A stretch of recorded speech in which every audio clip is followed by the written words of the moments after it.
Olá, acadêmicos de TTP! Então, hoje a gente vai estar falando sobre o nosso terceiro momento sobre fenomenologia. Então, a gente trabalhou alguns conceitos. Hoje a gente vai trabalhar um estudo de caso. Nesse estudo de caso, eu vou descrever o caso de uma forma mais sucinta, mas da mesma forma que eu trabalharei eu mesmo em sala de aula, uma experiência minha profissional em consultório, e a partir dessa experiência a gente vai discutir. Então vamos lá, vamos estabelecer, vamos apresentar o quadro desse paciente ao qual eu acompanhava ele, vamos dar um nome fictício para ele.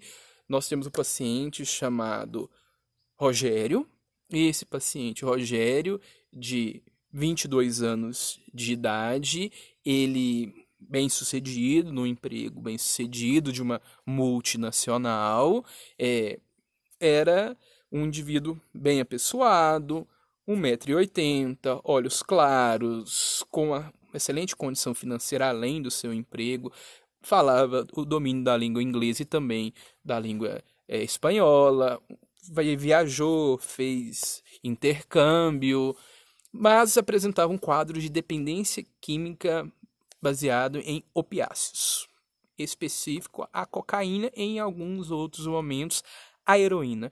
Rogério, com todo esse perfil, morando em capital, vai para o interior, paciente de um dos municípios que eu trabalhei antes de é, estar docente em Mineiros.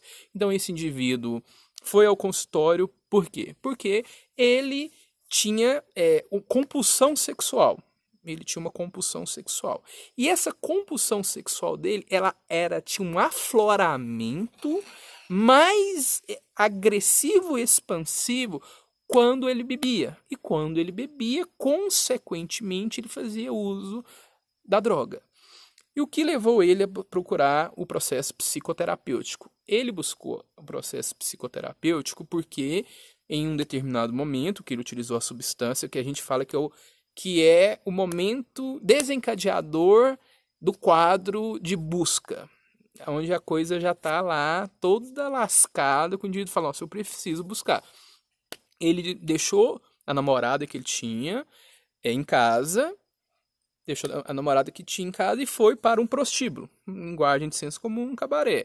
E nesse prostíbulo ele estava com amigos, e nesse ambiente ele fez uso de substâncias ilícitas, e teve relacionamento sem proteção com uma moça que trabalha desses espaços, nesses departamentos, e nesse contexto, ao passo que ele saiu desse ambiente, ele já estava acelerado, ele estava de carro e ao sair ele acertou um poste, foi um acidente, ele foi encaminhado, teve que assinar um TCO, e esse processo fez com que ele foi feito um diagnóstico, ele estava sob substância ilícita, claro que isso atenuou o quadro dele de responder um processo, mas o juiz deliberou que ele tivesse um acompanhamento psicológico. Como ele tinha uma condição financeira positiva, o Estado não foi obrigado a ofertar. Então,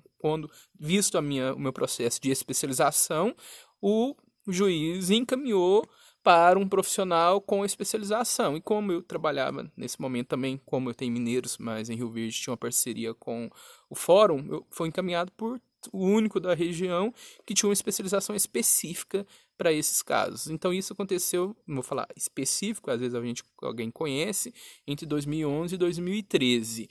Então nesse momento a gente visualizou que a gente fez anamnese, fez todo o diagnóstico, e então ele foi vontade também, ele percebeu que precisava, mas também foi por um encaminhamento.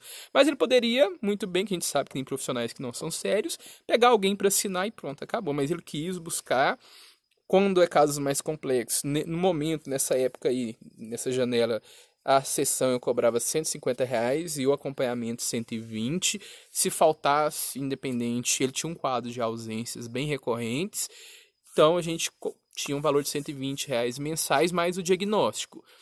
Dentro do diagnóstico, a gente utilizou vários instrumentos da fenomenologia, que eu vou estar falando posteriormente, mas vai dando continuidade no caso. Ao passo que ele chega no consultório, a gente vai fazer anamnese, o levantamento.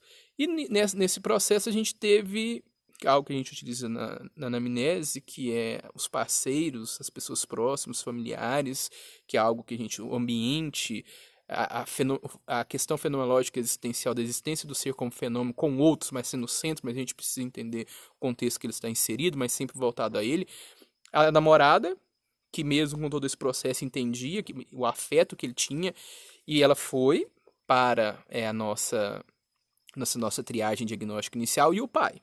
Foram as duas pessoas presentes. O irmão não teve interesse, e um dos gatilhos de todas essas demandas que não foi possível, a mãe. A mãe não se interessou, a mãe não quis, a gente tentou contato.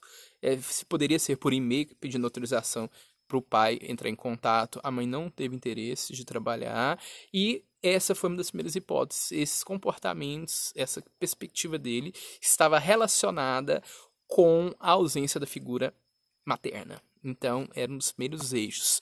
Com a namorada, a gente levantou que ele era um excelente companheiro, prestativo, carinhoso, mandava flores, lembrava de datas, relacionamento deles sexual na cama, mais nítido, específico, era ótimo, excelente, ele se dava bem com todos, com a família dela, então não tinha problema. A demanda era quando usava drogas, claro que ela levou para aquela linguagem, os amigos, mas a gente sabe que não, os amigos só fazem parte do meio que o indivíduo estava inserido. Com o pai, a gente detectou que era uma relação positiva, a pessoa que ele tinha mais vínculo, o irmão, não tinha parece que tinha algum atrito por ele ser um rapaz mais bem apessoado que o irmão, e mais bem sucedido, então o irmão também não tinha interesse, mas o pai era um amigão, pessoa na vida dele, e o pai tinha aquele afeto, também era uma questão, parece que o irmão tinha ciúme, que o pai era muito próximo dele, o irmão mais próximo da mãe, então a gente visualizou essas demandas nesse caso. Então, aí depois a gente vai passar para aquilo que eu falei para vocês, como que a gente fez o diagnóstico.